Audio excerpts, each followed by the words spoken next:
आदरणीय धर्म प्रेमी सज्जनों, भारतवासियों, आप सभी का पुनर्जागरण में हार्दिक स्वागत है। पुनर्जागरण संगठन एक ऐसा संगठन है, एक ऐसा आंदोलन है, एक ऐसी विचारधारा है जो भारतवर्ष में हमारे सनातनियों को पुनः जगाने का कार्य कर रही है। आपके मन में सवाल उठेगा कि हम तो जाग रहे हैं, तो आप पुनः किसको जगा रहे हैं? यहाँ कौन सो रहा है? अगर गौर से देखा जाए तो वास्तव में हमारे भारतवासी सो रहे हैं और समय समय पर सोते आए हैं। इन्हें जगाने के लिए किसी न किसी महापुरुष को अवतरित होना पड़ा, लेकिन समय रहते जागे और जागने के बाद में फिर सो गए। आज भारत देश में अगर गौर से देखा जाए तो फिर से सोने वाली स्थिति आ गई है, खास करके इस हिंदू जाति की, क्योंकि पूरे दुनिया में 204 देश हैं और उन 204 देशों में 57 कंट्रीज इस्लामिक हैं, 143 कंट्रीज ईसाई हैं। और इस हिंदू जाति के लिए अगर कोई देश है तो एकमात्र भारत देश है। विचार करने योग्य बात है, भारत देश में भी कितनी जातियां हैं? 144 करोड़ की जनसंख्या में कितने हिंदू हैं? अगर भारत देश की भौगोलिक स्थिति की बात करें तो पहले से ही पाकिस्तान, अफगानिस्तान, श्रीलंका, नेपाल, भूटान, म्यांमार, ऐसे न जाने कितने टुकड़े हो चुके हैं इसके। ये भौगोलिक स्थिति की बात है। और अगर हम लोगों की स्थिति की बात करें तो 144 करोड़ की जनसंख्या में लगभग 30% मुसलमान, 10% सिख, 5% ईसाई, 20% बौद्धिस्ट, 8% जैनी।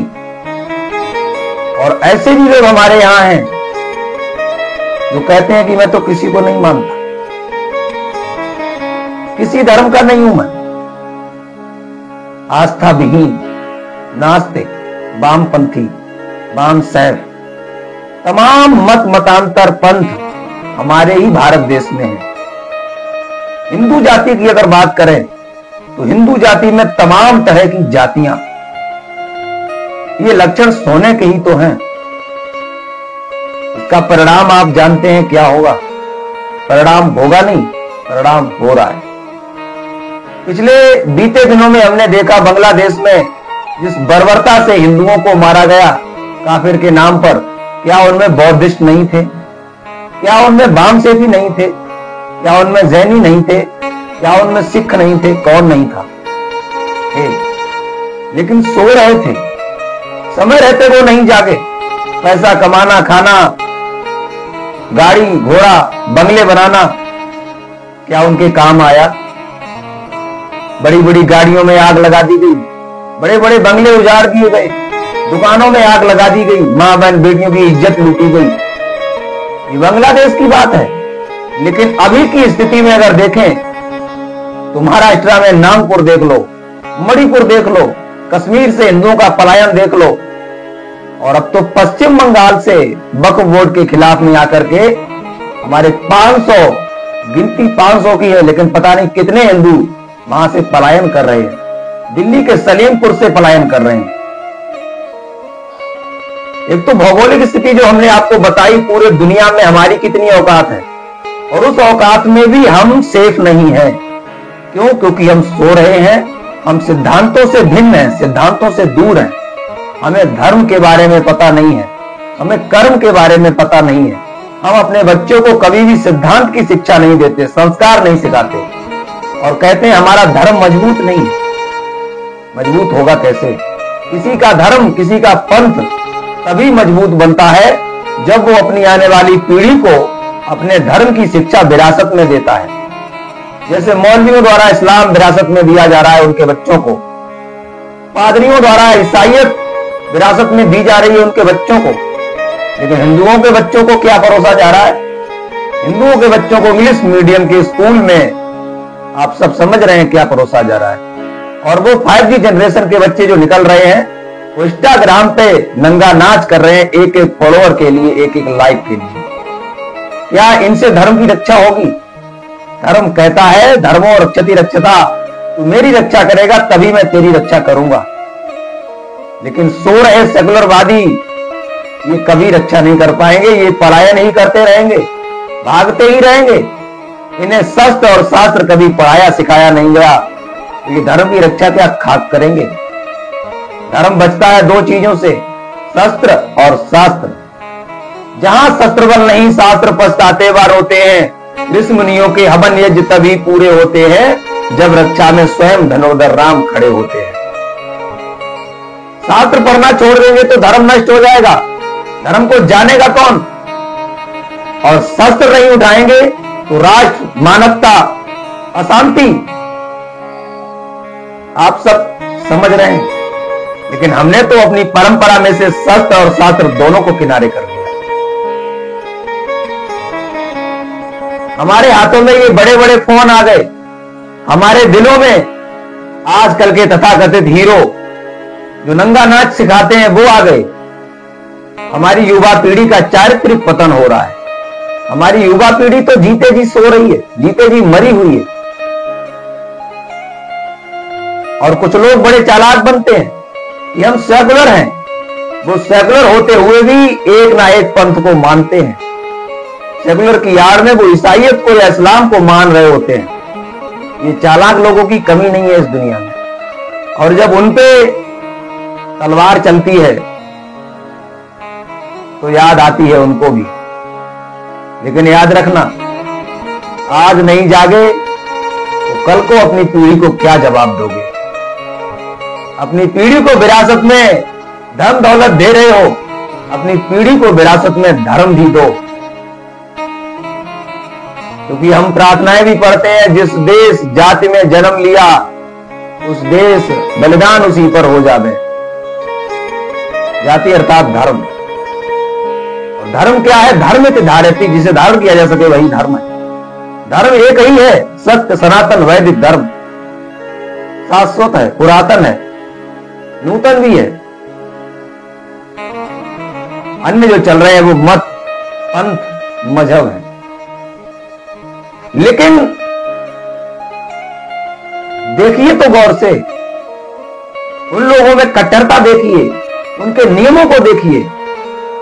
वो अपने बच्चों को कुछ भी पढ़ाएं, लेकिन साथ में अपने धर्म की शिक्षा जरूर देते हैं। उनका बच्चा 2 घंटे के लिए मस्जिद में जरूर जाता है, उनका बच्चा कुरान जरूर पढ़ता है।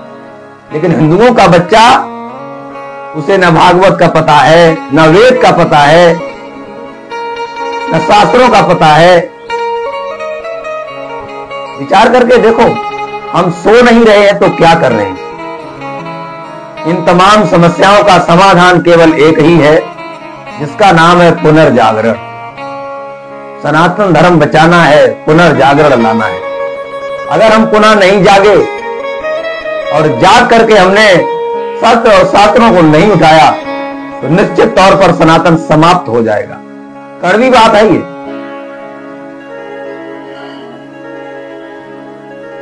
क्यों समाप्त होगा? क्योंकि हमारी आने वाली पीढ़ी तो धर्म के बारे में कोई आस्था है ही नहीं उसको। वो तो धर्म के बारे में कुछ भी सिद्धांत नहीं जानती। हम थोड़ा बहुत तो जानते हैं, लेकिन पीढ़ी तो कुछ नहीं जानती। पीढ़ी तो आने वाले समय में बिल्कुल ब्लैंक। तो धर्म कैसे बचेगा?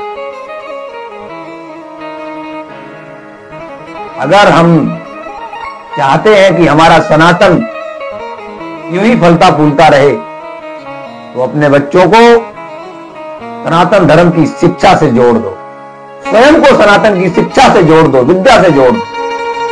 अगर हम 10% भी सनातन की विद्या से जुड़े रहे और अपने घर में किसी एक बच्चे को पूर्णतः सनातन के लिए समर्पित कर दिया, तो निश्चित तौर पर कोई माई का लाल हमारे सनातन को समाप्त नहीं कर सकता। हमारी हिंदुओं की सबसे बड़ी कमी, हम अवतारवाद में अटके रहते हैं। राम आएंगे बचा लेंगे, कृष्ण आएंगे बचा लेंगे, कोई ना कोई तो आएगा बचा लेगा। विचार करने योग्य बात है। कर्म प्रधान है। महमूद गजनवी आया, मंदिर लूट के ले गया, कोई नहीं आया बचाने। पश्चिम बंगाल में आज पलायन कर रहे हिंदू, कोई नहीं आया बचाने। कश्मीर से हिंदू पलायन करके आ गए, कोई बचाने नहीं आया। बांग्लादेश में हिंदू त्राय त्राय करता रहा, कोई बचाने नहीं आया। नागपुर में हिंसा हुई, कोई बचाने नहीं आया। राजस्थान में कन्हैया कुमार दर्जी की हत्या कर दी गई, कोई बचाने नहीं आया। कौन बचाने आएगा? हमें स्वयं की रक्षा करनी पड़ेगी। हमने कहा था, हम जब स्वयं की रक्षा करेंगे, स्वयं के लिए खड़े होंगे, तभी ईश्वर भी हमारी मदद करेगा। इसीलिए जागने का समय है, विचार करने का समय है। जागो और अपनी मर्यादा में रहो, क्योंकि हिंदू अपनी मर्यादा में नहीं है। हिंदू ने हिंदू होने के पूर्ण विधान बदल डाले। पता नहीं कितने इसने अपने स्थान बदल डाले, और जितने गिरगिट रंग बदलता नहीं सुनो, उससे ज्यादा हिंदू ने अपने भगवान बदल डाले। हम किसी पे एक हैं ही नहीं, ना देवता के नाम पे एक हैं, ना धर्म के नाम पे एक हैं, न ईश्वर के नाम पे एक हैं, न किसी शास्त्र के नाम पे एक हैं। एक नहीं है हम। और करते क्या है? 33 कोटि के देवताओं के बावजूद भी हम कहां जाते हैं? कभी साईं तो स्वर्णिम छत्र सह आदर चढ़ाता है, ये मस्जिद की इबादत में बड़ी झालर चढ़ाता है, और तेरे मंदिर क्या कम थे ये बता भगवा चढ़ाने को, जो जाकर जारतों पे तू हरी चादर चढ़ाता है। बड़े हिंदुओं को हमने मस्जिदों में माथा टेकते हुए देखा। हमने तलवार के डर से सलवार पहनते हुए हिंदुओं को देखा। हमने भागते हुए हिंदुओं को देखा। हमने गिड़गिड़ाते हुए हिंदुओं को देखा। कौन हिंदू? वही हिंदू है महाराणा प्रताप की औलाद, वीर शिवाजी की औलाद, उन वीर पुरुषों की औलाद जिन्होंने मरना स्वीकार किया, लेकिन डरना और भागना स्वीकार नहीं किया। इसलिए जागने का समय है, इसलिए पुनर्जागरण का समय है। पुनर्जागरण संगठन क्रांतिकारियों को एकजुट कर रहा है, एकजुट, और उन्हें पुनः जगा करके उनके अंदर एक स्फूर्ति पैदा करके, मोटिवेट करके, उनको धर्म के लिए कुछ कर गुजरने की सलाह दे रहा है, ताकत दे रहा है, पीछे से शक्ति दे रहा है, सपोर्ट दे रहा है। क्योंकि गलत सहना गलत है, बुराई को सहना गलत है। बुराई के खिलाफ अगर हम आवाज नहीं उठाते हैं तो हम अपनी पीढ़ी को गड्ढा खोद रहे हैं। इसीलिए हमें उन सारी समस्याओं को दूर करना पड़ेगा जो हमारे आने वाली पीढ़ी के लिए घातक सिद्ध हो सकती है। आइए, आप सभी का स्वागत है। इस पुनर्जागरण से जुड़िए, पुनर्जागरण से जुड़कर के सेना में भर्ती होकर के अपने राष्ट्र को समझिए, अपने देश के लिए कुछ करिए। मरना एक दिन सबको है, लेकिन कुछ अच्छा करके मरो तो इतिहास में नाम आए। कायरतापूर्ण मरने से कोई लाभ नहीं। इस वीडियो में हमने जाना कि पुनर्जागरण क्या है और इसका उद्देश्य क्या है। अगली वीडियो में हम जानेंगे पुनर्जागरण से कैसे जुड़े, पुनर्जागरण कैसे काम करता है, इसकी आवश्यकता क्यों पड़ी, कहां से शुरू हुआ। अतः आप सभी से निवेदन है, इस वीडियो को अधिक से अधिक शेयर करना, जितना ज्यादा शेयर कर पाओ। और हमसे जुड़ने के लिए नीचे दिए गए व्हाट्सएप नंबर पे हमें मैसेज करो, हम आपको स्वतः पुनर्जागरण से जोड़ लेंगे। आप सभी का बहुत बहुत धन्यवाद। नमस्ते, जय श्री राम।